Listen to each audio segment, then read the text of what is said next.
കേരള കർണാടക അതിർത്തിയായ മുത്തങ്ങയിൽ രാസലഹരി വേട്ട. കോഴിക്കോട് സ്വദേശികളായ 3 യുവാക്കളെ പോലീസ് അറസ്റ്റ് ചെയ്തു. ഇവരിൽ നിന്ന് 53 ഗ്രാം MDMA പിടിച്ചെടുത്തു. ട്രാക്ക് സ്യൂട്ടിനടിയിൽ നീ ക്യാപ്പിനുള്ളിൽ ഒളിപ്പിച്ച നിലയിലായിരുന്നു രാസലഹരി.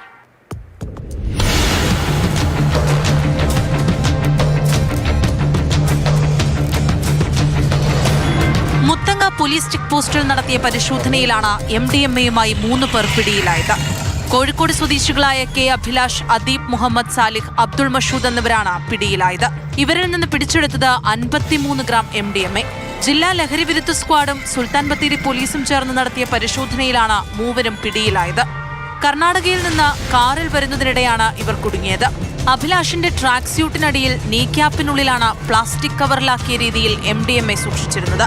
പിടിയിലായ അബ്ദുൾ മഷൂദ് കോഴിക്കോട് ജില്ലയിലെ വിവിധ സ്റ്റേഷനുകളിൽ 7ഓളം മോഷണ കേസുകളിലും ഒരു വധശ്രമ കേസിലും പ്രതിയാണ്.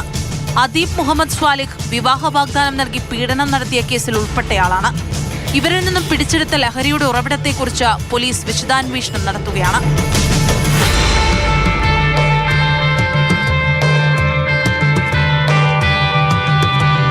മാതൃഭൂമി ന്യൂസ്, വയനാട്.